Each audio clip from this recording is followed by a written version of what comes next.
আল্লাহ নবী পাক জবানে জানিয়ে দিয়ে গেলেন, ও বাবা সাহাবীরা, আমি রাসূলুল্লাহ জানিয়ে দিয়ে গেলাম, বিবিকে মহব্বত করা হলো ইবাদত, বিবিকে মহব্বত করা হলো ইবাদত, কিন্তু শর্ত বিবির মহব্বতটা হবে আল্লাহর জন্য, রাসূলের জন্য।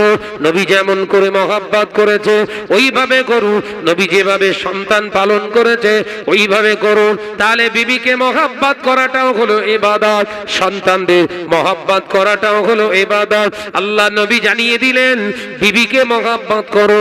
কিভাবে মহব্বত করবে? বিবি তোমার আনুগত্য পোষণ করবে, বিবি একবারও মুখের উপরে কথা বলবে না। ও বাবা সাহাবীরা, এমন একটা দিন আসবে, সময় আসবে, যেদিন দেখতে পাওয়া যাবে নারীরা পুরুষদের দিকে আঙুল তুলে কথা বলবে। শুরু হয়েছে না হয়নি? জোরে বলেন। মহিলা সমিতির যে ভাবিগুলো আছে ভেতরে, ভালো বন্ধন গ্রুপের চাষিরা চাষার কথার উপরে কথা বলে, বলে কথা বললি মাজা ভেঙে দেবো, কথা বলেন না যে, কিন্তু আমাদের গুলো এরকম করবে না। কেন বলেন দিন? আমরা তাদের খেটে খাওয়াই, তাদের শর্ত হলো যা প্রয়োজন আমাদের বল, আমাকে বল, যা প্রয়োজন আছে বল, সব এনে দেবো, কিন্তু হুকুমের বাইরে যাওয়া যাবে না। দুপুরবেলা ভাত দিচ্ছে, জন্মের খাওয়া খেয়ে নিলুম, একবার জিজ্ঞাসা করলুম না জোহরের নামাজ পড়েছিস? কাসির মা, তুই পড়বি নাই না পড়বি তুই বুঝগে যা।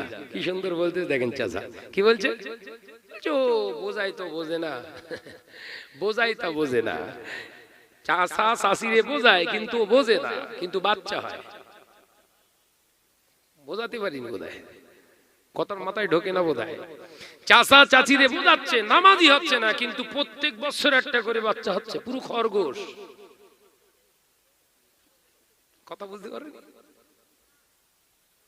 চিন্তা করে কি সর্বনেশের ব্যাপার। এ নজনেরা, যুবকেরা, ছেলেরা, বাচ্চারা, পর্দানিশিনা মা ও বোনেরা, আলোচনা বোঝার চেষ্টা করুন। আমি শাহনাজ যত বড় নামাজি মাওলানা হাজী সাহেব হই না কেন, শুনে রেখে দিন, ঘরের বিবিটা যদি পর্দানিশিনা না হয়, ঘরের মেয়েটা যদি আর হেজাবিনী না হয়, কিয়ামতের দিন দায়ুস হিসাবে জাহান্নামী করা হবে। পর্দানিশিনা মা বোনেরা, হাত জোড় করে বলে যায়, আমি তোমাদের ভাই মোহাম্মদ শাহনওয়াজ বলে যাও, আমার নবীকে মহব্বত করো, নবীকে ভালোবাসো, স্বামীকে ভালোবাসবেন, নবীর দিকে তাকিয়ে স্ত্রীকে মহব্বত করবেন, নবীর দিকে তাকিয়ে খামখেয়ালির কোনো জায়গা নাই। আল্লাহ নবী পাক জবানে জানিয়ে দিলেন, স্বামী স্ত্রী মহব্বতে সালাম বিনিময় করলে আমার আল্লাহ দুজনার ভিতরে মহব্বত তৈরি করে দেয়। জোরে বলুন সুবহানাল্লাহ। আল্লাহ নবী পাক জবানে জানিয়ে দিলে, বাবা সাহাবীরা, আমি রাসূলুল্লাহ জানিয়ে দিলাম, স্বামী স্ত্রীর যদি জীবনের গুনাহ মাফ করাতে চায়, যখন সালাম দেবে, সালামের জবাব দেওয়ার সময় বিবি যেন একটু তাবাসসুম মুচকে মুচকে একবারে হেসে ফেলে। বিবির ওই হাসিটা দেখে স্বামীটা যদি একবারে হেসে ফেলে, আল্লাহ এত খুশি হয়ে যায়, ওই স্বামী স্ত্রী জওয়ান যুবক যুবতী বয়সের যত গুনাহ আমার আল্লাহ সাথে সাথে মাফ করে দেয়। একবার জোরে বলেন। ভাই ধরেন ভুলে গেছে সালাম দিতে, ভাবিরা সালাম দেবে, কথা বুঝতে পারছেন না? ঘরে এসছে মুরব্বি, স্বামী ঘরে এসেছে, সালাম দিয়ে ঢুকবে। রাসূলুল্লাহ পাক জবানে বলেছেন, স্বামী স্ত্রীর মহব্বতের তাবিজের নাম হলো সালাম। আসসালামু কাবলাল কালাম, সালাম দাও, কথা শুরু করো, মহব্বত বাড়বে। একবার জোরে বলুন। হ্যাঁ জোরে বলেন না। যদি মনে করেন না শাহনাজ ভাই তাবিজ দিলি মহব্বত বাড়বে, তা ঘন ঘন আসবে না, ওই তাবিজ দেবো মাল কি করে ঝাড়তে আমি জানি। কথা বুঝতে পারছেন না? যে রাসূলুল্লাহ সুন্নাতের তাবেদারি করুন, তাবিজ হচ্ছে, বড় তাবিজ হচ্ছে ওইটাই। রাসূলুল্লাহর তাবিজ আপনার জীবনে লটকান, আপনার সংসারে লটকান, আপনার লাইফে লটকান, প্রতিটা জায়গায় 100% কাজ হবে। একবার জোরে বলুন, হ্যাঁ জোরে বলে। হ্যাঁ, তাহলে আজকে গিয়ে সালাম মারবেন তো? বাপের কালে নেই কোচার, ধানকে বলে দুবলো ঘাস। এখন এই রাত্রে যে যখন ঝাড়বেন আসসালামু আলাইকুম, আবার কি হয় এরকম করছি কেন বলবে না? বলবে না, চাষ নেই, চাষ নেই। হঠাৎ করে যখন মারবেন আসসালামু আলাইকুম, কচির মা বলবেন কি হয়ে গেল, এলো কি এরকম করতিস কেন? তার মানে চাষ নেই, অসুবিধা হবে। কিন্তু আস্তে আস্তে তো অভ্যাস হবে, আস্তে আস্তে অভ্যাস হবে না? হবে না? রাসূলুল্লাহ বললেন স্বামী স্ত্রীর ভিতরে সালামের বিনিময় করা আমি রাসূলুল্লাহ সুন্নাত, আর এই সুন্নাত স্বামী স্ত্রীর ভিতরে প্রতিষ্ঠিত হয়ে গেলে শয়তান কোনোদিন অশান্তি লাগাতে পারে না। জোরে বলুন, আরো জোরে। হায় হায় হায়, রাসূল পাক সাল্লাল্লাহু আলাইহি ওয়াসাল্লামের পাক জবানের কথা সত্য হবে না মিথ্যা? আমাকে একজন মহিলা ফোন করে, ফোন তো সবাই করে রে ভাই, মাসলা মাসাইলের ক্ষেত্রে ফোন করে, জওয়ান ছেলেরা, মুরব্বীরা, চাচিরাও ফোন করে, ভাবিরাও ফোন করে, ভাইজান আমার স্বামী আমার দেখতে পারে না, ও আমি কি করব? ঘন ঘন সালাম মারো, এছাড়া তাবিজ দেবো না আমি। কথা বুঝতে পারেননি? আমি এখানে আসতেই একজন আমার কাছে তাবিজ চাইছিল, ভাইজান একটা তাবিজ দেন, কাজ কারবারে একদম উন্নতি হচ্ছে না। আমি বললাম প্রথম তাবিজ হচ্ছে ঘরের দরজা জানালায় পর্দা লাগাও। কথা বুঝতে পারেননি? আমার সিস্টেম আলাদা ভাই, যে আমার খারাপ বললো না ভালো বললো আমি তোয়াক্কা করব না, আমার নবী হচ্ছে শেষ কথা। কথা বুঝতে পারেননি? রাসূলুল্লাহ বললেন ঘরে উন্নতি না হবার কারণ তিনটি, তার ভিতরে প্রথম কারণ হলো জানালা দরওয়াজায় যদি পর্দা না লাগানো থাকে, মোটা কাপড়ের পর্দা যদি না লাগানো থাকে, বেনামাজির নজর যদি ঘরের ভিতরে প্রবেশ করে, ওই ঘরের বরকত উঠে যায়। কথা বুঝতে পারেননি? এই আবার বোঝাবো, ঘরের দরওয়াজায় মোটা কাপড়ের পর্দা যদি না থাকে, জানালায় যদি পর্দা না থাকে, রাসূলুল্লাহ বললেন বেনামাজির নজর এত খারাপ জঘন্য, বেনামাজির নজর যদি ঘরের দিকে একবার পড়ে ঘরের ভিতরে, ওই ঘরের বরকত উঠে যায়। বেনামাজির দৃষ্টি যাচ্ছে, বেনামাজির দৃষ্টি যেখানে পড়ে ওই ঘরে আর বরকত থাকে না। মাথায় ঢোকাতে পেরেছি? ভাইরা, আমার নজনেরা, যুবকেরা, ছেলেরা, বাচ্চারা, পর্দা নিশিনা মা বোনেরা, কান খুলে শুনে গেদি ও সোনার চাঁদ মানিকেরা, দ্বিতীয় নম্বর কারণ অন্য কোনো কারণ নয়, ঘরে বরকত না খাওয়ার কারণ একটাই কারণ। দ্বিতীয় নম্বর হলো ঘরের মহিলারা যদি বেনামাজি, বেপর্দা নিশিনা হয়ে যায়, ওই ঘরে আমার আল্লাহর বরকত উঠে যায়। ও কাটালিয়ার নওজোয়ান যুবকেরা, পর্দা নিশিনা মা বোনেরা, আলোচনা বোঝার চেষ্টা করো। পর্দা নিশিনা ঘর উন্নতি যদি চান, মহিলার সমিতির টাকা লাগবে না, বন্ধন গ্রুপের টাকা লাগবে না। আল্লাহ শুকর করে বলে যায়, আল্লাহর কসম করে বলে যায়, নিজেরা পর্দা নিশিনা ঘর আল্লাহ বরকত নাযিল করবে। সেই সাহাবী হুজুর রাসূলুল্লাহর দরবার থেকে গিয়ে বাড়িতে মোটা কাপড়ের পর্দা টাঙিয়ে দিলেন। এক মাস পরে রাসূলুল্লাহর দরবারে আসছে মিঠাই নিয়ে, গাছের সবথেকে ভালো পাকা খোরমা নিয়ে এসেছে রাসূলুল্লাহর জন্য হাদিয়া। একবার জোরে বলুন। রাসূলুল্লাহ জিজ্ঞাসা করলেন, বাবা সাহাবী সালাম দিয়েই, কি ব্যাপার আজকে খুব খোশ মেজাজ মনে হচ্ছে? বললে, ইয়া রাসূলুল্লাহ, হাবিবাল্লাহ, আমার বাড়ির আল্লাহর বরকতের অভাব নাই। একবার জোরে বলুন। তাহলে আমাদের মতো তাবিজ ঝুলিয়েছিল? তাবিজের বিরোধিতা করছি না, ভুল ব্যাখ্যা করবেন না। তাবিজ আপনি নেবেন, কিন্তু রাসূলুল্লাহ দেওয়া সুন্নাতগুলো আগে নিন। কথা বুঝতে পারেননি? আমি যাকে তাবিজ দিয়েছি ওকে বলেই দিয়েছি, পর্দাগুলো আগে টাঙাবি, তারপর তাবিজ হাতে দিবি। কথা বুঝতে পারেন? আজকে সেই নবীর সুন্নাতের তেবা আমাদের কাছ থেকে আলাদা হয়ে গেছে বাপ। তাই ধরে আনুন, ওগুলো নিজের জীবনে প্রতিষ্ঠিত করুন। আজকে ঘরের ছেলেরা অক্লান্ত পরিশ্রম করে খাটাখাটনি করছে, টাকা পয়সা ইনকাম করছে, বরকত নেই, সব ডাক্তারে খাচ্ছে। কথা ঠিক না ভুল জোরে? বাড়ির বালা মুসিবত কাটছে না, বাড়ির বালা মুসিবত কেটে যাবে। বিশ্ব নবীর হাদিসকে আমল করুন। আল্লাহর নবী বললেন ঘরের মহিলারা প্রত্যেক দিন একটু একটু করে ঘরে কোরআন তেলাওয়াত করুক, প্রত্যেক দিন একটু একটু করে ঘরে কোরআন তেলাওয়াত করুক, ওরা নামাজি হয়ে যাক। যে ঘরের মহিলারা পর্দানিশিনা কোরআন তেলাওয়াতকারিনী এবং নামাজিনী হয়ে যায়, ওই ঘরের মুসিবত আল্লাহ দূর করে দেয়। একবার জোরে বলুন, একবার জোরে বলতে পারো না? তাবিজ লটকিয়ে যদি মুসিবত দূর হয়ে যেত, তাবিজ লটকিয়ে যদি মুসিবত দূর হয়ে যেত, দুনিয়ার মানুষগুলো আর ডাক্তারি শিখতো না। কথা বুঝতে পেরেছেন? ভাইরা, আমার নজনেরা, যুবকেরা, ছেলেরা, বাচ্চারা, পর্দানিশিনা মা ও বোনেরা, আলোচনা বুঝুন, বোঝার চেষ্টা করো। আল্লাহ নবী তো জানে বাদশাহ হাবিবুল্লাহকে, নবী জনাবে মুহাম্মদ রাসূলুল্লাহকে সাল্লাল্লাহু আলাইহি ওয়াসাল্লাম পাক জবানে জানিয়ে দিলেন আর একটা বরকত কমে যাবার কারণ, তৃতীয় নম্বর কারণ হলো স্বামী স্ত্রী মেলামেশা, শারীরিক সম্পর্ক, মধুর সম্পর্ক করে ওই নাপাক গায়ে যদি ওই বিছানায় শুয়ে থাকে, ও যদি নামাজ না আদায় করে, ফজর কাজা করে, আমার আল্লাহ সংসারের বরকত উঠিয়ে নেন। এসব আলোচনা বিস্তারিত করলেই বলবেন শাহনাজ ভাই কি উল্টো পাল্টা বলছে রে ভাই। আমি কাহিনী শোনাবো না আপনাদের, হেন কোনো কাহিনী নেই যেটা আপনাদের জীবনে মুখস্থ নেই, কিন্তু যে তথ্যগুলো দিচ্ছি আপনাদের জীবনে জানা ছিল না। কথা ঠিক না ভুল জোরে বলেন? যে তথ্যগুলো দিচ্ছি, রাসূলুল্লাহ বললেন সন্তান খারাপ হবার কারণ হলো তিনটে। নাম্বার 1, মা বাপ যদি বেয়াদব হয়। নাম্বার 2, মা বাপ যদি বেনামাজি হয়। নাম্বার 3, ওদের মেলামেশার পরে যদি ওরা ফরজ গোসল না আদায় করে, সন্তান খারাপ হবে।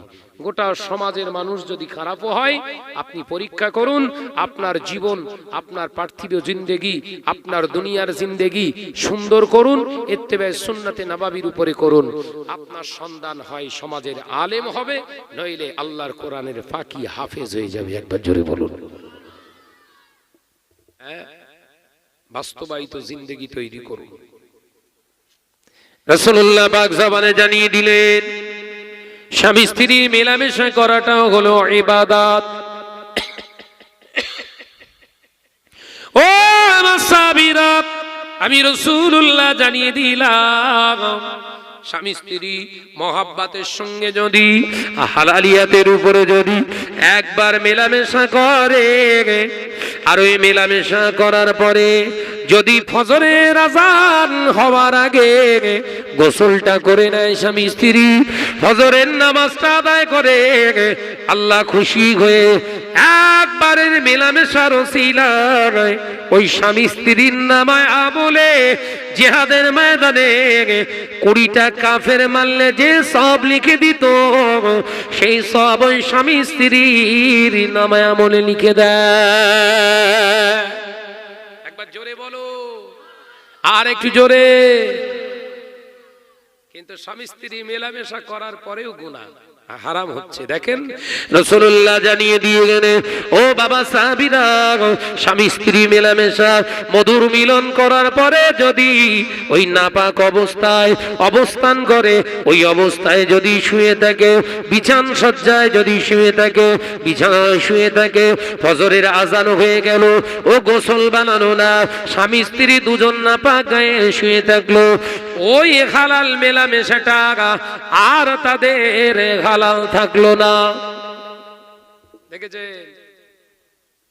বলছো হুজুর কলা গাছ লাগিয়েছি, তা সে কাঁদি পড়তে যা সব হলুদ রং হয়ে যাচ্ছে, ওই রং হচ্ছে কেন? আল্লাহ আল্লাহ, হুজুর দোয়া করছি কলা বাগানে তোমার রহমত নাজিল করো। 3-4টে জলসা দেশে আরো লাল হচ্ছে, সে মুসাবিরুনের আগে কলা পেকে যাচ্ছে। কথা বুঝতে যাচ্ছে না নাকি? গাছ সহ কলা পেকে যাচ্ছে, হলুদ কালার হচ্ছে না, বুঝতে যাচ্ছেন না? ওর মাথায় লেগেছে হুজুর দোয়া করে। ঠিক আছে, একবার সোনপুর গিয়ে আশরাফুল ভাইয়ের দোকানে যায়, কীটনাশক ওষুধের কথা বলি। আশরাফুল ভাই, ওই আমার কলার কাঁদি পড়ার আগে সব কলা গাছ পেকে যাচ্ছে, এরকম হলুদ হয়ে যাচ্ছে কেন?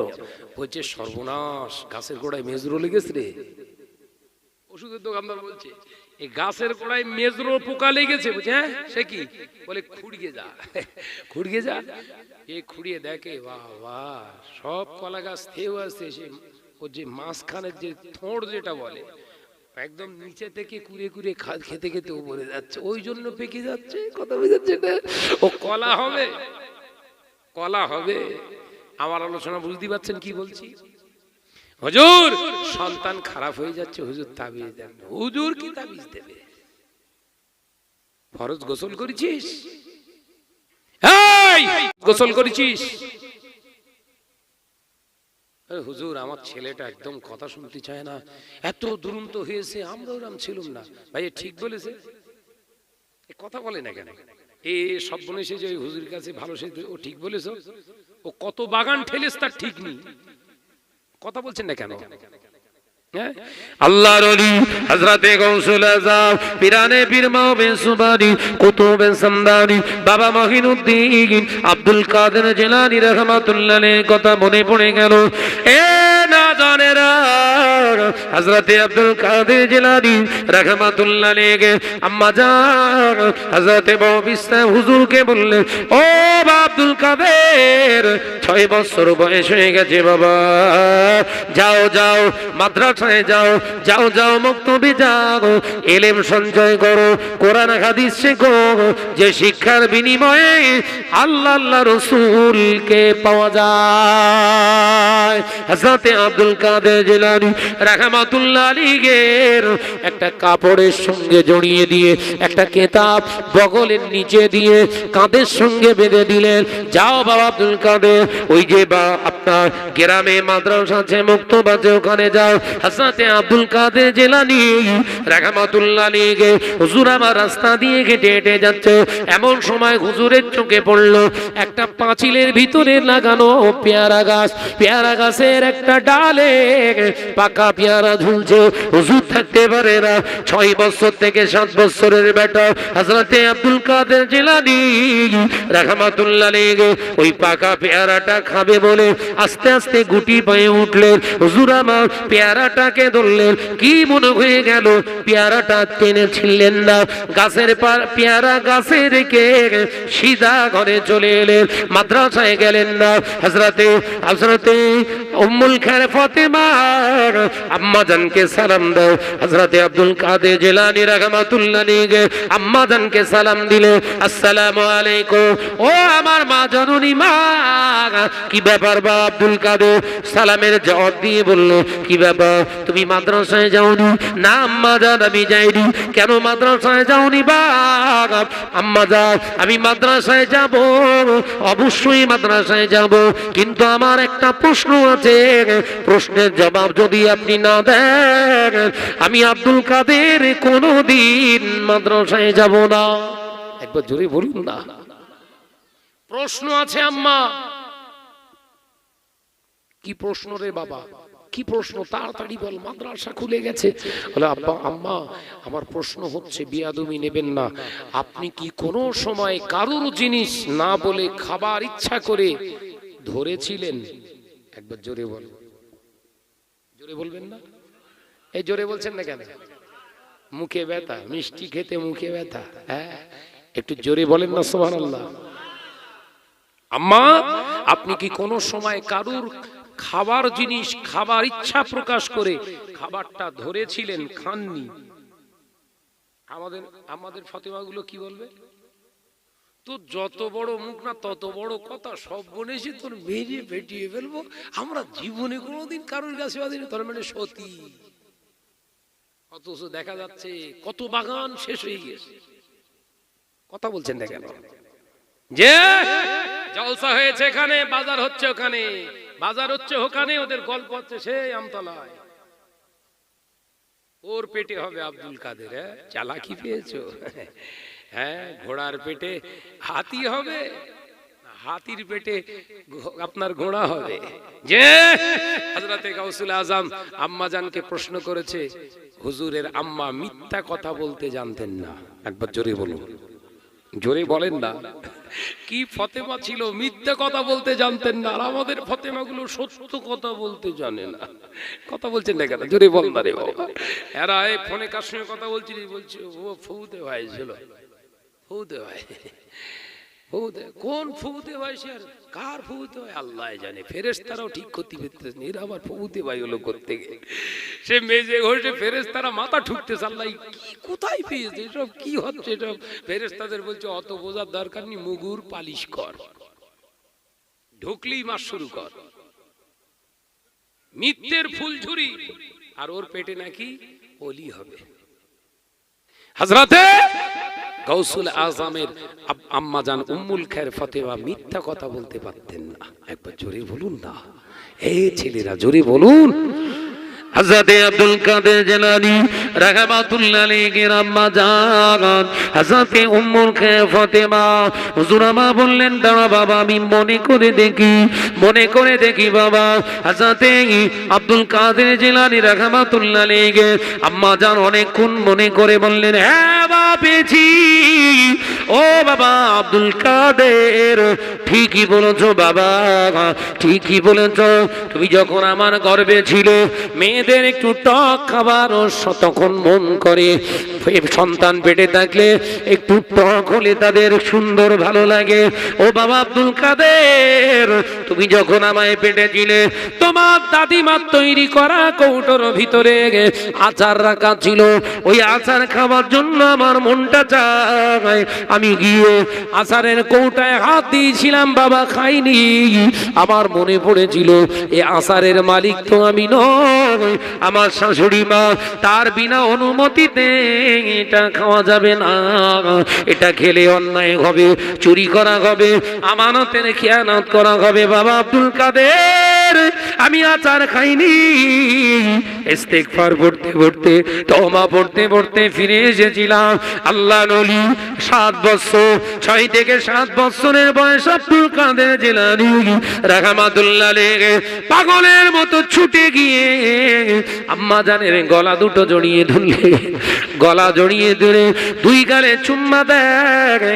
ঠিক বলেছো মা, আবার চুম্মা দেয়। ঠিক বলেছো মা, আপনি ঠিকই বলেছেন, সত্য কথা বলেছেন। কি করে বুঝলে বাবা তুমি আব্দুল কাদের? হ্যাঁ মা আমি বলছি আপনি ঠিকই বলেছেন, কারণ আপনার আব্দুল কাদের আজকে মাদ্রাসায় যেতে যেতে পরের গাছের পেয়ারার দিকে লোভ গিয়েছিল, পাকা পেয়ারা হাত দিয়েছিল মা, পেয়ারা খায়নি, পেয়ারাটা ছেড়ে দিয়ে পালিয়ে যেতে মা। তোমার চরিত্রের ওসিলায় তোমার আব্দুল কাদের চরিত্রটা আল্লাহ হেফাজত করেছে। জোরে বলেন। তাহলে সন্তান খারাপ হবে কি সমাজের ওসিলায়? ও শয়তানের কথা মানুষের না বলে। যদি কোনো মা কোনো বাপ যদি বলে সমাজ খারাপ হয়ে গেছে, সমাজের পাল্লায় আমার ছেলেটা মেয়েটা নষ্ট হয়ে গেছে, জানবেন ও মানুষ না। হিমসাগর গাছে এবার ল্যাংড়া হয়, কথা বলে না কেন? ফুলকপি গাছে ওলকপি হয়েছে, এই কপি চাষ নিয়ে বলে, চাষ করে নিয়ে বলা, বল না রে সোনার বাড়ি। ওই ওলকপিতে ফুলকপি হয়, মূলতে কোনোদিন ওই আপনার বিট হয়, এলাকে খুঁজে পাবো। সমাজ খারাপ হয়ে গেছে, সমাজ খারাপ হয়নি।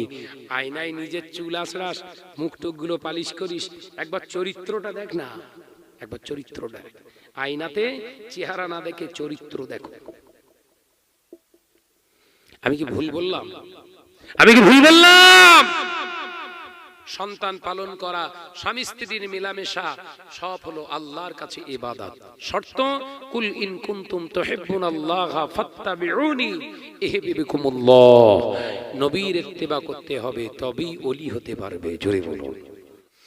জমিনের উপরে যখন বান্দা আমার হাবিবের ইত্তেবা করবে, জমিনের উপরে যখন আমার হাবিবের নকল করে দুনিয়াদারি করবে, ইত্তেবা মানে নবী পাক ইসলামের সুন্নাতগুলো, আদর্শগুলো নিজেদের জীবনে প্রতিফলিত করা। এ নওজওয়ানেরা, যুবকেরা, আল্লাহ পাক জানিয়ে দিলেন বান্দা পৃথিবীর জমিনে যখন আমার হাবিবের ইত্তেবা করে সংসার করবি, বিবি ছেলেপুলা পৃথিবীর জমিনে ব্যবসা বাণিজ্য করবে, চাষাবাদ করবি, আমি আল্লাহ তাআলা সমস্ত জীবনের কর্মযজ্ঞটা ইবাদত হিসাবে কবুল করব। জোরে বলুন সুবহানাল্লাহ, আর একটু জোরে বলুন সুবহানাল্লাহ। দুনিয়ার জমিনে মার খাওয়া হালাল, দুনিয়ার জমিনে মার খাওয়া হচ্ছে আবার হারাম। দুনিয়ার জমিনে মিথ্যা কথা বলা বৈধ, দুনিয়ার জমিনে আবার মিথ্যে কথা বলা হলো হারাম, অবৈধ।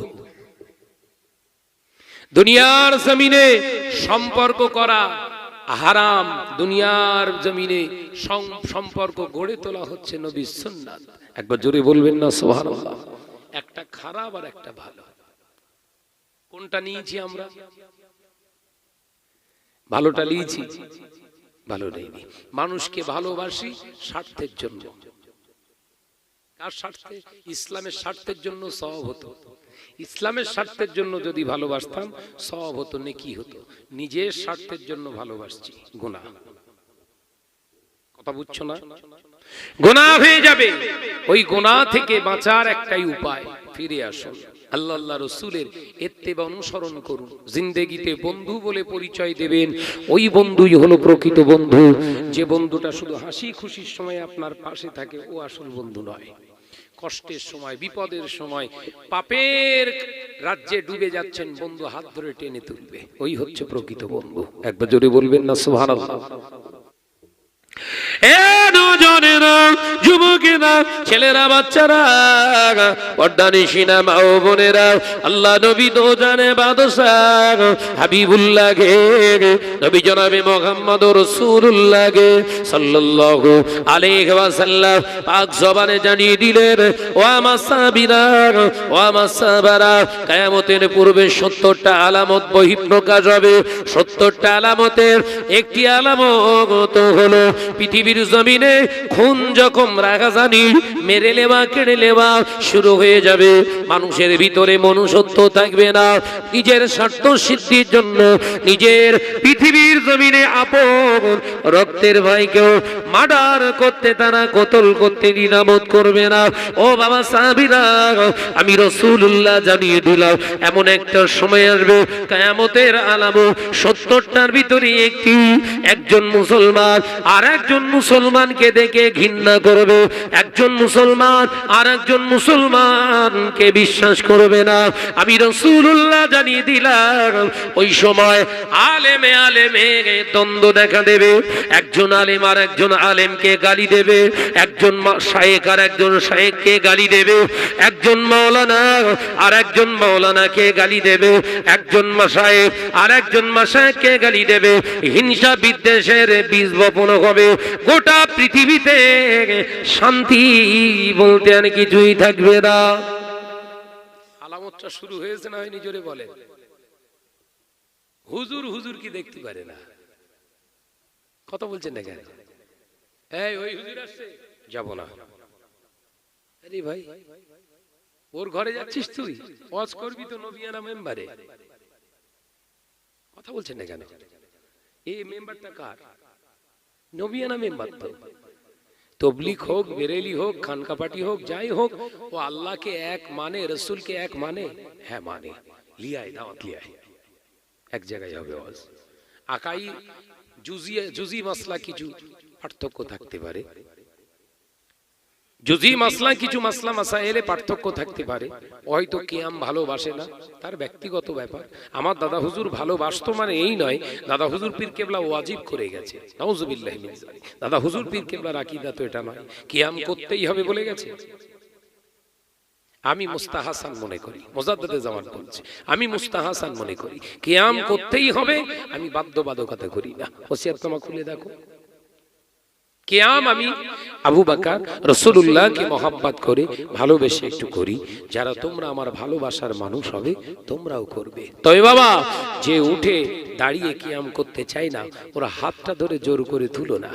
কি নবীর আদর্শ, কি রাসূলের আদর্শ, কি আবু বকরের আদর্শ, একবার জোরে বলবেন না?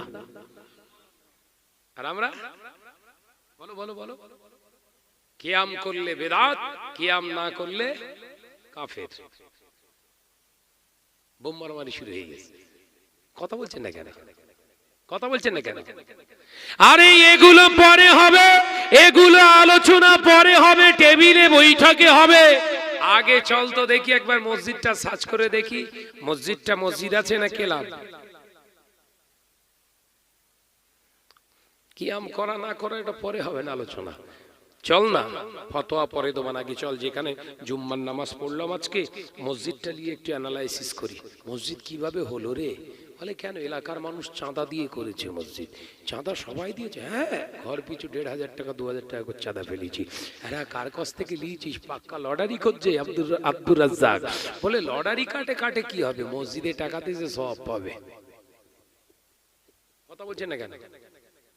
ও তাহলে মসজিদগুলো সর্বনাশ করেছো, ওখানে ঝামেলা নেই। ওই মসজিদ তৈরি করার বেলায় কোনো ঝামেলা নেই। ঝামেলা হচ্ছে কোথায়? তুই কিয়াম করিসনি কেন বল? গন্ডগোল বুঝতে পেরেছেন না বোঝাতে পারিনি? মাথায় কি পোকা ঢুকেছে বুঝতে পেরেছেন?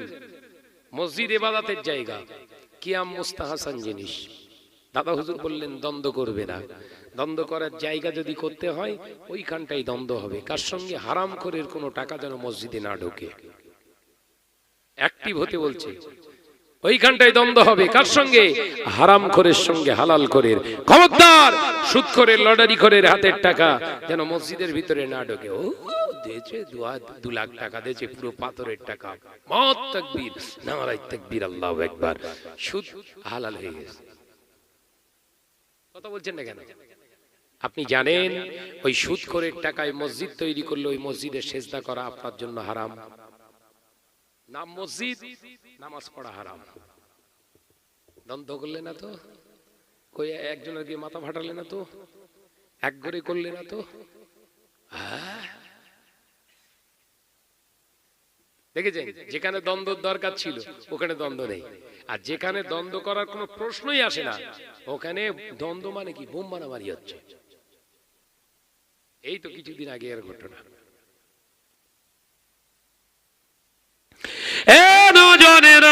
যুবকেরা, ছেলেরা, বাচ্চারা, পর্দানিশিনা মা ও বোনেরা, আল্লাহ নবী দো জানের বাদশাহ হাবিবুল্লাহকে, নবী জনাবে মুহাম্মদ রাসূলুল্লাহকে সাল্লাল্লাহু আলাইহি ওয়াসাল্লাম পাক জবানে জানিয়ে দিলে কিয়ামতের আলামতের ভিতরে আরেকটি আলামত হলো বাবা সাহাবীরা, মসজিদ ঘন ঘন হবে।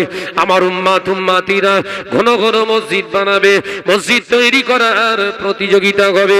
আমি রাসূলুল্লাহ জানিয়ে দিলাম হালাল হারাম দেখবে না। হালাল হারাম না দেখার কারণে হারাম হালাল সংমিশ্রণ হয়ে মসজিদগুলো নির্মাণ হবে। ওই মসজিদে নামাজ আদায় করতে যাবে যত মুসল্লি, কোন মুসল্লির ইবাদত কবুল হবে না। কিয়াম অনেক দূরের কথা, তো নামাজ কবুল হচ্ছে না। আজকে জুম্মার নামাজ হয়েছে না হয়নি?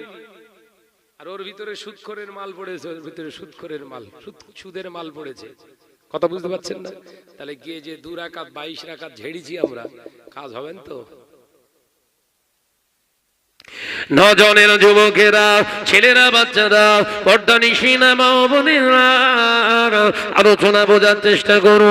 আল্লাহ নবী পাক জবানে জানিয়ে দিয়ে গেলেন, ও বাবা সাহাবীরা, আদ-দুনিয়া ও মাজরাতুল আখিরাহ, এই দুনিয়াটা হলো আখিরাতের সঞ্চয়ের জায়গা।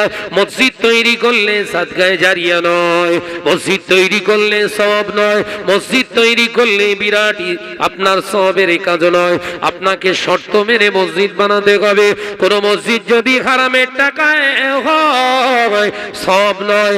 যতদিন ওই ঘরটা থাকবে ওখানে যারা নামাজ আদায় করবে ওদের নামাজ কবুল না হওয়ার গুনাহ মসজিদ যারা তৈরি করেছিল তাদের নামায় আমলে লেখা হবে। কথা বুঝতে পারেননি? মসজিদ তৈরি করা সওয়াব, আমি শাহনাজ বলে যাচ্ছি মসজিদ তৈরি করা গুনাহ। এবার যদি মনে করেন কেউ আমার সঙ্গে বসবে, কোন মৌলভী সাহেব বসতে বলবে, কথা বুঝতে পারছেন না? মসজিদ তৈরি করলি সওয়াব। ওই জন্য বললাম এলাকার টপ র্যাঙ্কের সুদখোর, সে বলছে মসজিদে কালার না হলে ভালো লাগে?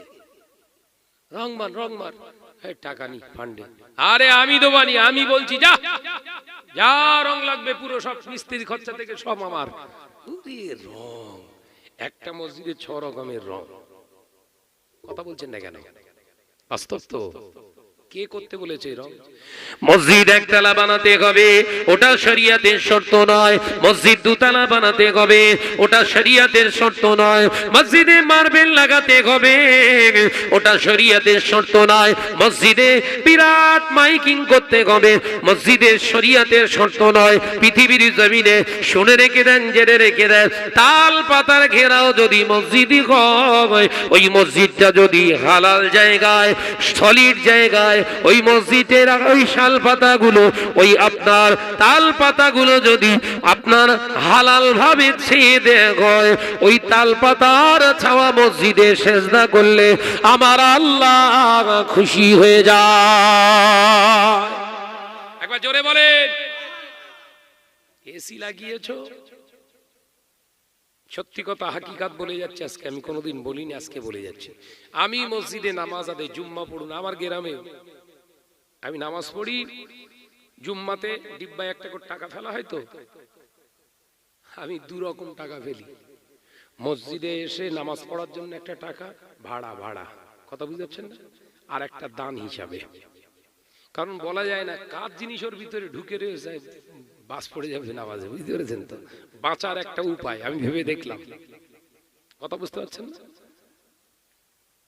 30 টাকা যদি দান, 30 টাকা যদি পকেট থেকে বার করে ডিব্বায় ফেলি, নিয়ত থাকে আজকে জুম্মার নামাজ পড়তে এসেছি, তার বিনিময়ে 10 টাকা আর 20 টাকা আল্লাহর রাস্তে।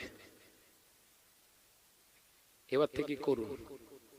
খবর খুব খারাপ, একদম ভেবে একদম চিন্তা ভাবনা করে বলে গেলাম। কথা বুঝতে পেরেছেন? কারণ আপনি তো জানেন না কে দিয়েছে না দিয়েছে। কথা ঠিক না বুঝছে রে বলেন? আপনি তো জানেন না কে দিয়েছে, কার মাল, কিসের মাল। সাবধান হন, ইবাদত বাঁচান। ফিতনার জামানা। রাসূলুল্লাহ বললেন হাতে আগুন রাখতে যত না কষ্ট, তার থেকে বেশি ঈমান বাঁচানো কষ্ট হয়ে যাবে। সেই কঠিন পরিস্থিতিতে আছে। আপনি জানেন কিয়ামতের আরেকটা সিম্পটম জাহির হয়েছে। জাজিরাতুল আরব বলে হাদিস পাক একটা আছে। জাজিরাতুল আরব, আরবের শুকনো মরুভূমিতে তৃণলতা জন্মাবে। ওই যে আমরা পাহাড়গুলো দেখে এসেছি, পাহাড়গুলো পাথরের পাহাড়, পাথর, শুকনো পাথর। সেই পাথরে কোনো তৃণলতা জন্মানোর কোনো জায়গা ছিল না।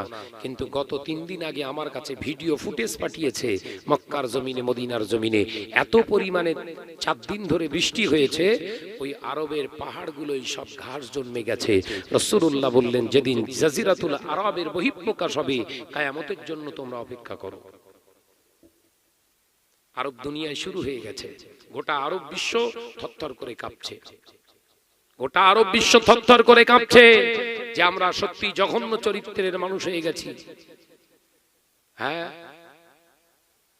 আমার কথা যদি বিশ্বাস না হয়, আমার কাছে ভিডিও ফুটেজ আছে, দেখবেন। আমার ভালোবাসার মানুষ মক্কা শরীফেও আছে, মদিনা শরীফেও আছে, তারা কাজ করে ওখানে। এই জলসা মাহফিল করি, প্রত্যেক দিন লাইভ চলে। এই লাইভ তারা ওখানে বসে বসে দেখে, ওয়াজ শোনে। নজনেরা, যুবকেরা, ছেলেরা, বাচ্চারা, পর্দানিশিনা মা বোনেরা, আলোচনা অন্যদিকে নয়। আমার নবী পাক জবানে জানিয়ে দিয়ে গেলে, ও বাবা সাহাবীরা, আমি রাসূলুল্লাহ জানিয়ে দিলাম এমন একটা দিন আসবে, এমন একটা সময় আসবে যেদিন দেখতে পাওয়া যাবে মুসলমান ধনী হয়ে যাবে। ওই ধনী মুসলমানের কাছে আমার আনিত ইসলামটা গরীব হয়ে যাবে। ও আমার সাহাবীরা, আমি রাসূলুল্লাহ জানিয়ে দিলাম মানুষ দুনিয়ার পিছনে ছুটবে, দুনিয়া দুনিয়া করে পাগল হয়ে যাবে। ও আমার সাহাবীরা, আমি রাসূলুল্লাহ জানিয়ে দিয়ে গেলাম ওই সময় মানুষগুলো দেখতে ভালো হবে, তাদের লেবাস হবে অতি সুন্দর, তাদের কথা হবে নবী আলাইহিস সালামের মতো, অন্তরটা হিংস্র জন্তুর জানোয়ারের থেকে খারাপ। আগ্রাসন মনোভাব। হিংস্র জন্তুর জানোয়ারের ভিতরে কি থাকে? আগ্রাসন মনোভাব থাকে না? একা খাবো, একা মারবো, একা সব করবো। এই মানুষের ভিতরে ঢুকেছে না ঢুকিনি? কথা বলে না, কথা বলে না, যে ঢুকে বসে আছে। তাই যত বড় মুচুল্লি আর হুজুর সাজি না কেন, খেলা তো হবেই, কবরই হবে। বুঝতে পেরেছেন? রাসূল পাক সাল্লাল্লাহু আলাইহি ওয়াসাল্লাম বললেন, বাবা সাহাবীরা, আমি রাসূলুল্লাহ জানিয়ে দিয়ে গেলাম, আমার উম্মতদের খাওয়া দাওয়া ইহুদি নাসারাদের মতো হবে। ইহুদি নাসারা যেমন খায়, এরাও সেই রকম করে খাবে। ঘরের ছেলেরা খেতে বসছে, ঘরের ছেলেরা খেতে বসছে, খামখেয়ালি, কিছু খেলো কিছু বাদ দিল, ও পড়ে আছে থাকি যা, ও যাচ্ছে আমার কি। অথচ কোরআন আল্লাহ জানিয়ে দিলেন, ইন্নাল মুবাজ্জিরিনা কানু ইখওয়ানাশ শায়াতিন। আবার আল্লাহ কোরআনে জানিয়ে দিলেন, না না না, ওরে আমার বান্দারা, আমি আল্লাহ তোদেরকে জানিয়ে দিলাম, নিশ্চয় যারা অপচয় নষ্ট করে, অপব্যবহার যারা করে, আমি আল্লাহ জানিয়ে দিলাম, ওরা মানুষ নয়, ওরা হুজুর নয়, আলেম নয়, ওদের আসল পরিচয় হলো শয়তানের ভাই। আমি রাসূলুল্লাহ, আমি আল্লাহ জানিয়ে দিলাম, অপচয় যারা নষ্ট করে, অপব্যবহার যারা করে, আমি আল্লাহ তাআলা তাদের নাম রেখে দিলাম, ওরা হলো শয়তানের সানি, শয়তানের ভাগ। শুনে রেখে দিন, জেনে রেখে দিন, আজকে যে পরিমাণে আমরা অর্থ নষ্ট করছি বাবা, অপচয় নষ্ট করছি, খাদ্য নষ্ট করছি, আমাদের গায়ের পোশাকগুলো নষ্ট করছি বাবা, কাল কিয়ামতের দিন এই হিসাব দিতে দিতে আমাদের ঠিকানা হয়ে যাবে জাহান্নাম। ও পর্দানিশিনা মা বোনেরা, আল্লাহ নবী কলেজার সাহাবী হযরতে ফারুক আযম ওমর রাদিয়াল্লাহু তাআলা আনহু ইয়ামেনে দাওয়াত পেল, সমস্ত শায়েখেরা হযরতে ওমরকে দাওয়াত করলেন।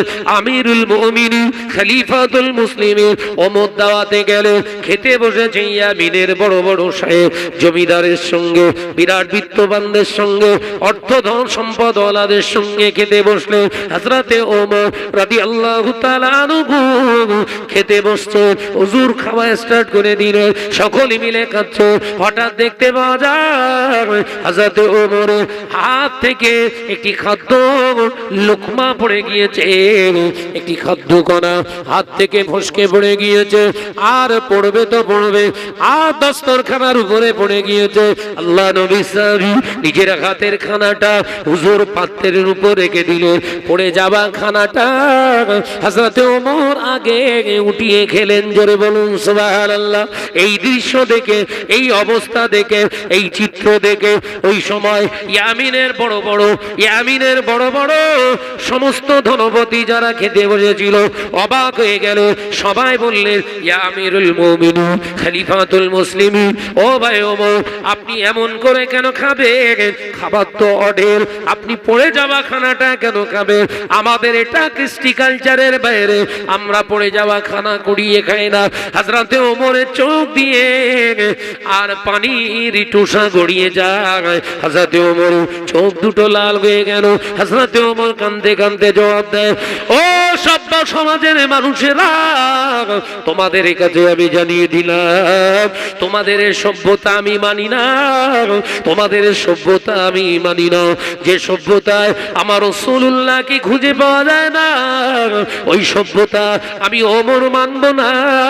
যে সভ্যতার ভিতরে আমার রাসূলুল্লাহ সুন্নাত জিন্দা করে জাহান্নামের আগুন থেকে বাঁচা যায়, আমি ওমর ওই সুন্নাত সভ্যতাকে বুকে জড়িয়ে নিলাম।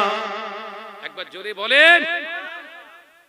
হযরতে ওমর রাদিয়াল্লাহু তাআলা আনহু বলছে, তোমরা সভ্য দেখাচ্ছ, হ্যাঁ, হাত থেকে পড়ে যাওয়া খাবারটা উঠিয়ে খাওয়াটা অসভ্যের পরিচয়, আর আমার রাসূলুল্লাহ পড়ে যাওয়া খানাটা আগে কুড়িয়ে খেতেন, সেই জন্যই তো দস্তরখানা বিছাতেন।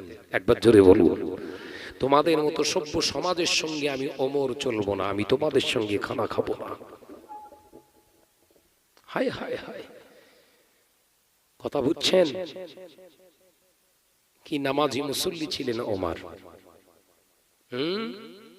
আজকে মুসলিম সমাজে খানা খেতে দিলে বোঝা যায় কে কতটা প্রকৃত হুজুর না রাজস্থানের খেজুর।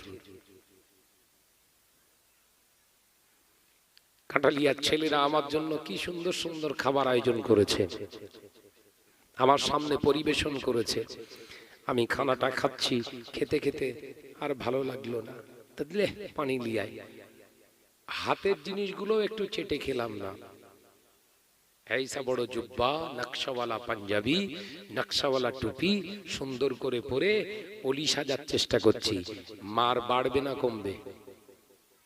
কোরআন কি বলছে? ও হুজুর না শয়তান? কথা বলছেন না কেন? আল্লাহ বলছে শয়তান হচ্ছে শয়তানের ভাই, আমরা তাকে বলছি হুজুর। শাহনাজ হুজুর জিন্দাবাদ। কথা বলছেন না কেন? আল্লাহ বলছে শয়তান, আমরা কি বলছি? শাহনাজ হুজুর জিন্দাবাদ। আল্লাহ বলছে অপচয় যারা নষ্ট করে হচ্ছে শয়তানের ভাই, আমরা বলছি না শাহনাজ ভাইজান জিন্দাবাদ, কোনো কথা হবে না, ভাই যা করে সব ঠিক। এরা তাই, ভাই যা করে সব ঠিক, ভাই যা করে সব ঠিক। কোথায় পেয়েছি সেটা? কোথা পেলি? এটা তো মুসলমানের কথা হতে পারে না। মুসলমান তো এরকম কথা বলতে পারে না। রজনেরা যুবকেরা 1 তারিখে ফারুকে আজম হযরতে ওমর রাদিয়াল্লাহু তাআলা আনহু বাইতুল মাল থেকে মাল বিতরণ করছে, রাষ্ট্রীয় কোষাগার থেকে মাল বিতরণ করছে, কাপড় বিতরণ করছে, সকলকে কাপড় মেপে মেপে দেয়া হচ্ছে। সকলেই পেল। হযরতে ওমরের ছেলে হযরতে আব্দুল্লাহ পেল একটা টুকরা, হযরতে ওমরও পেলেন একটা টুকরা। হযরতে ওমর রাদিয়াল্লাহু তাআলা আনহু হুজুর ছেলের কাছ থেকে ওই কাপড়টা বললেন বাবা, এরপরে যখন বাইতুল মাল থেকে কাপড় পাবো বাবা, আমার অংশটা তোমাকে দিয়ে দেব। আমি জুম্মা পড়াই, মসজিদের ইমাম, আমার কাপড় নাই, আমার জামা ভালো নাই, পিরান নাই। বাবা আব্দুল্লাহ, তুমি যদি তোমার কাপড়টা আমায় দাও, আমি তোমার কাপড়টা আর আমার কাপড়টা জয়েনিং করে একটা জামা বানিয়ে নিতাম। ওই জামাটা পরে মদিনার মসজিদে নবী শরীফে আমি খুতবা দিতাম। জোরে বলুন সুবহানাল্লাহ। খলিফা খলিফা, নেতা নেতা নেতা বাইতুল মাল থেকে একটা কাপড় পেয়েছে টুকরা, ছেলেও পেয়েছে একটা টুকরা। ছেলের কাছ থেকে ওটা ধার নিচ্ছে যে বাবা এর পরে যখন পাবে আমি আমারটা তোমাকে দিয়ে দেবো, তুমি আমারটা আজকে দাও। কেন? আমি ইমাম, আমার নামাজ পড়াতে হবে, ভালো একটা জামা নেই আমার, আমি খুতবা দেবো দাঁড়িয়ে দাঁড়িয়ে, আমার জামা খারাপ বাবা, তুমি ওইটাই দাও না আমায়। হযরতে আব্দুল্লাহ দিয়ে দিলেন, একটা জামা তৈরি করলেন সেলাই করে। হুজুর জামাটা গায়ে দিয়ে খুতবা দিতে উঠেছে। এই শুনছেন তো?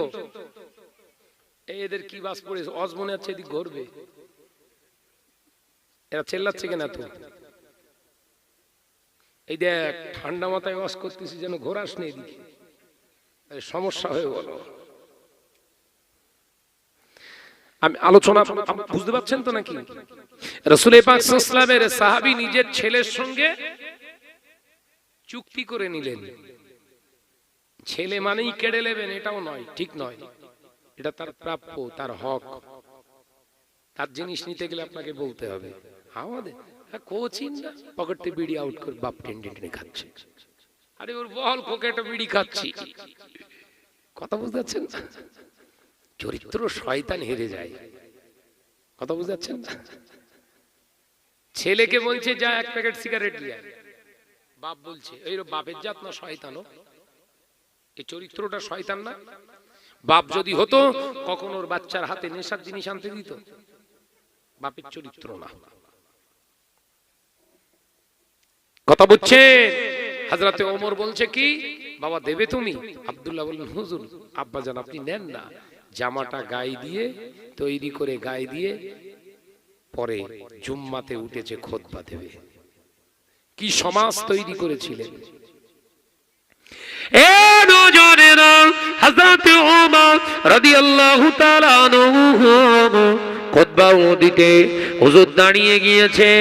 হঠাৎ দেখতে পাওয়া যায় মসজিদে নববী শরীফের ভিতর থেকে একজন মুসল্লি উঠে দাঁড়ালেন। ইয়া ওমর, ও আমিরুল মুমিনিন, খলিফাতুল মুসলিমিন।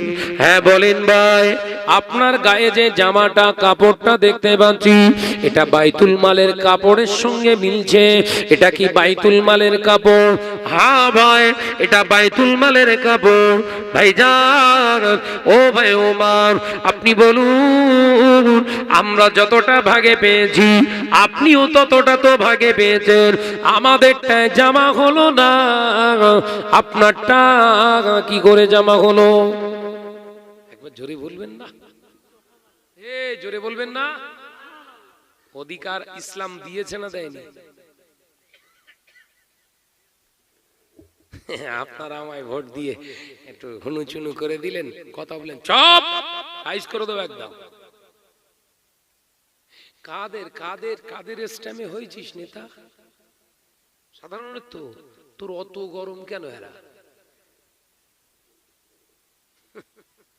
এই কথা ঠিক না বুঝছেন না, বলতে পাও সব উল্টো। বিশ্বনবীর কলেজার সাহাবী হযরতে ফারুকে আজম গরম হলেন না, নরম সুরে বললেন, ভাই আপনি যে কথাটা বলেছেন ঠিক বলেছেন, এটা বাইতুল মালের কাপড়। ভাই ভাই, মনে হচ্ছে আপনার একটা জায়গায় ভুল হচ্ছে, আপনি ভাবছেন আমি ওমরের জন্য বেশি নিয়ে নিয়েছি। না না না না না, ইসলাম আমায়, কোরআন আমায় এই শিক্ষা দেয় না। একবার জোরে বলুন না, এই জোরে বলছেন না, এ ছেলেরা ঝেড়ে হবে না। ও নবী পাকের সাহাবী, আপনি ঠিকই ধরেছেন, এটা বাইতুল মালের কাপড়, কিন্তু আমি ওমর আপনার ধারণাটা ভেঙে দিচ্ছি। আপনি ভাবছেন যে এত আমার বড় জামাটা কি করে হলো, আমার কাপড়ে আমার জামা হওয়ার কথা নয়, এই আইডিয়া পর্যন্ত আপনার ঠিক আছে, কিন্তু আপনি যে বলে ফেললেন আমি বেশি নিলাম, এ ধারণাটা আপনার ঠিক নয় ভাই। আমার ছেলে আব্দুল্লাহ, সেও অত টাকা পেয়েছিল, আমি তার থেকে হাওলাত দিয়ে ধার নিয়ে আমি আমার পিরানটা তৈরি করেছি, যাতে মদিনার মসজিদে নবী শরীফের দাঁড়িয়ে দাঁড়িয়ে খুতবা দিতে পারি।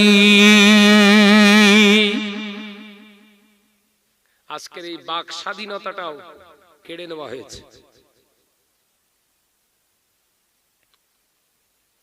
কথা বলছেন না কেন? বাক স্বাধীনতা কেড়ে নেননি, কেড়ে নেয়নি।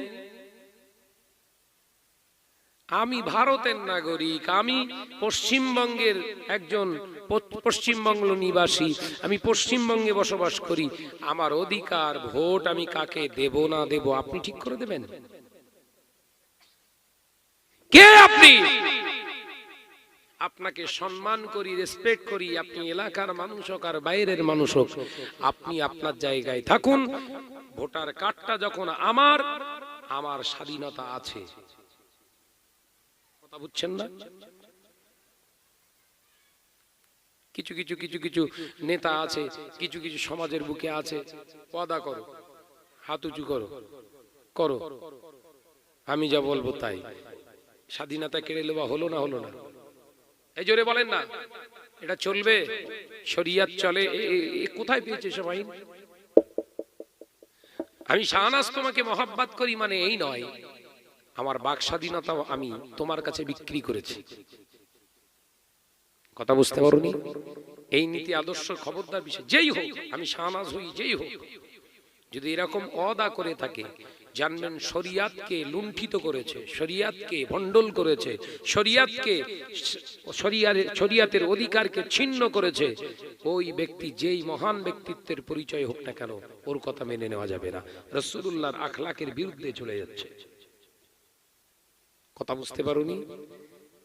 নির্বাচন হচ্ছে রাসূলুল্লাহর দরবারে, হ্যাঁ খুব ভালো করে শুনবেন, নির্বাচন হচ্ছে রাসূলুল্লাহর দরবারে। কি নির্বাচন? ফারুকে আজম এই হযরতে সিদ্দিক আকবর ইন্তেকাল করেছে। সিদ্দিক আকবর হযরতে আবু বকর 2 বছর শাসনামল চালিয়ে তিনি ইন্তেকাল করেছেন। ইন্তেকালের আগে হযরতে ওমরকে ডেকে বললেন, ওমর এই দায়িত্ব তুমি নাও, গ্রহণ করো। হযরতে ওমর বললেন, নেতা হবার শখ আমার ভিতরে নেই। একবার জোরে বলুন, একবার জোরে বলেন না। আমি নেতা হবার জন্য, খলিফা পদ পাওয়ার জন্য আমি রাসূলের কাছে ইসলাম কবুল করিনি। হযরতে ওমর বললেন, আপনি বলছেন যখন আমি নেতা হব, তখনই এলাকার মানুষ যখন আমাকে চুনবে, বাজবে, সকলে সাপোর্ট করো।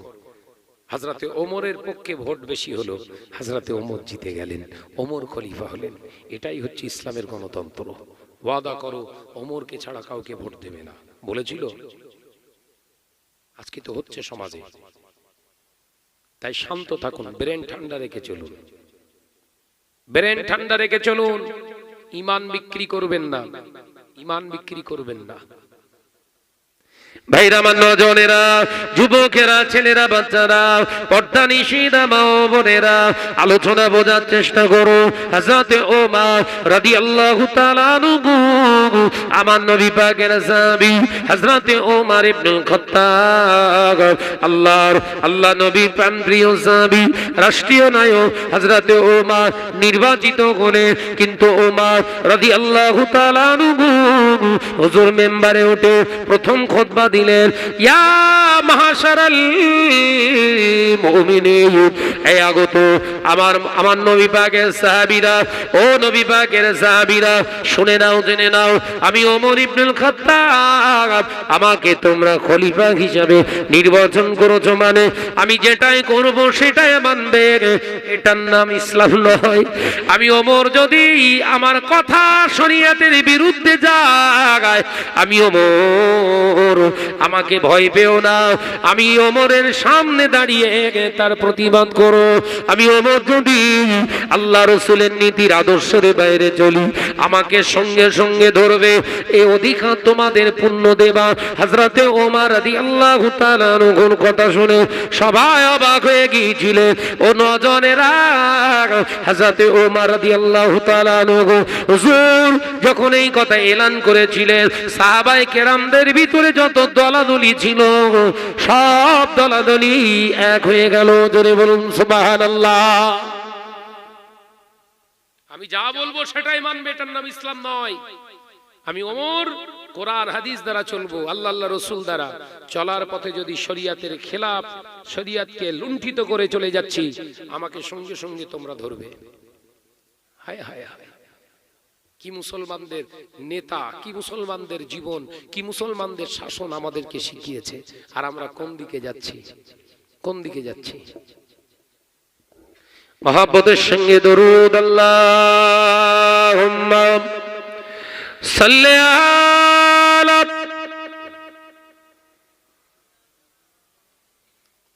লোক বাড়ছে আর দরুদ শরীফের আওয়াজ কমছে, যে একটু মহব্বতের সঙ্গে উচ্চ আওয়াজে বলো না। আওয়াজ দিয়ে পড়ো বাবা, আওয়াজ দিয়ে পড়ো। আলা আলি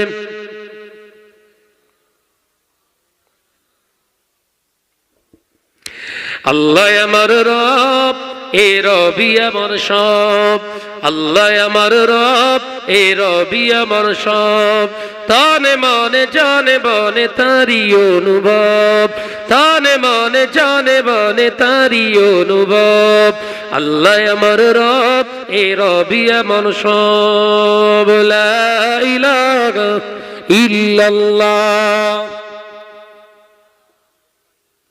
পড়ো বাপ, পড়ো। লা ইলাহা ইল্লাল্লাহু।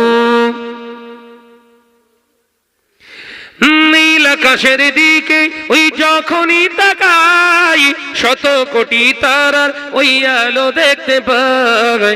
নীল আকাশের দিকে ওই যখনই তাকাই, শত কোটি তারার ওই আলো দেখতে পাই। তাদের আলো দেখে ও আমার মনে হয়, তাদের আলো দেখে ও আমার মনে হয়, সৃষ্টিকুলে সবই প্রভু তোমার ইশারায় হয়।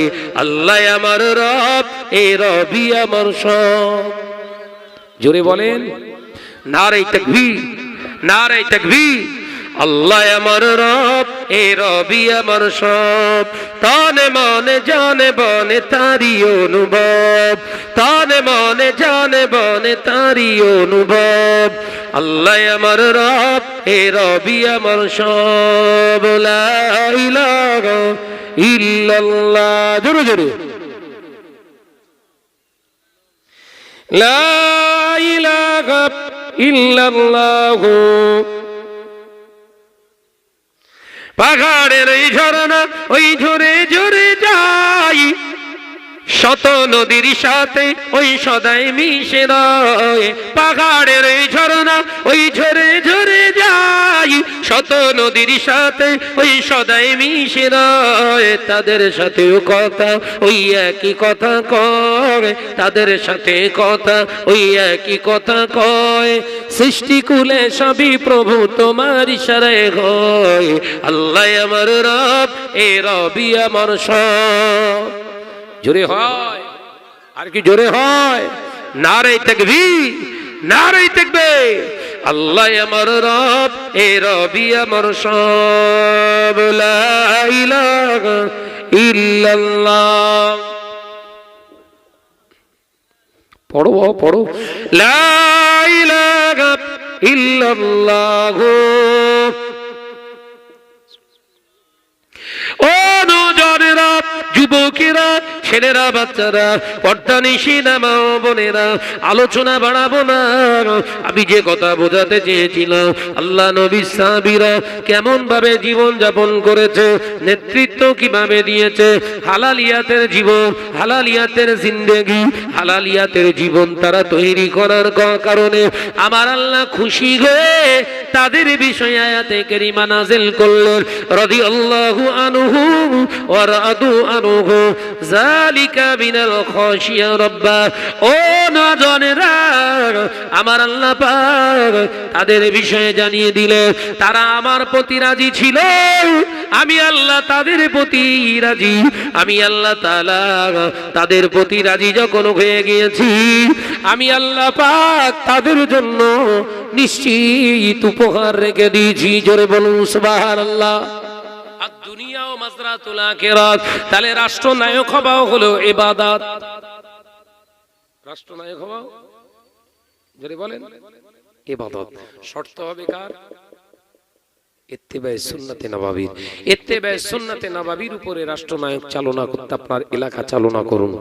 আপনার ইন্তেকালের পরেও দেখবেন এলাকার মানুষ আপনার জন্য দু ফোঁটা চোখের পানি ফেলবে। আমি গত 3 দিন 4 দিন আগে গিয়েছিলাম আমাদের উত্তর 24 পরগনা ওই গুমার পাশে একটি গ্রামে। ওখানে একজন লিডারের সঙ্গে, ওর বাড়িতেই আমাদের সব হুজুরদের সব বসার জায়গা করেছে। তো বললেন, ভাইজান এলাকা কেমন দেখছেন? এত সুন্দর করে সাজিয়েছে, গোটা উন্নয়নের ধারা অব্যাহত। আমি দেখে বললাম, মাশাআল্লাহ, খুব সুন্দর। আপনাদের এলাকার নেতা যিনি আছেন খুব ভালো কাজ করছে, আমি দোয়া করি। তিনি বললেন, ভাইজান মনে কিছু করবেন না, আমি হলাম সেই নেতা। অন্তর থেকে দোয়া বেরিয়ে পড়ল। এত সুন্দর করে গ্রামটাকে সাজিয়েছে, না গেলে বুঝতে পারবেন না। আপনি হঠাৎ করে ঢুকবেন, মনে করবেন যে আমি মানে আপনার কর্পোরেশন এলাকা, মনে হচ্ছে আপনি মনে করবেন পুরো একদম এসছি আমি কর্পোরেশন এলাকা। কর্পোরেশন বুঝতে পেরেছেন তো? পৌরসভা এলাকায় যেন ঢুকে পড়েছি, অথচ পঞ্চায়েত। এত সুন্দর টিপটপ। এবং গ্রামের মানুষ তানার ডাকে দেখলাম তিনি যা বলছেন অনিঙ্গল, কোনো কথা হবে না। কতটা বিশ্বাস অর্জন করেছে চিন্তা করেন। তাহলে আমাদের চিন্তা ভাবনা রাখতে হবে, এটাই আমাদের চিন্তাই এটাই রাখতে হবে যে মানুষের হৃদয়কে জয় করো, মানুষের অন্তরকে কুশলিত করো না, হৃদয়কে জয় করে নাও। তোমার ইন্তেকালের পরে আমি ভেবে দেখলাম ও মারা যাবে, ও একদিন মারা যাবে, কিন্তু ওর গ্রামের মানুষ ওকে আর ভুলবে না। ও যা কাজ করলো আর ভুলবে না। কথা বুঝতে পারেন?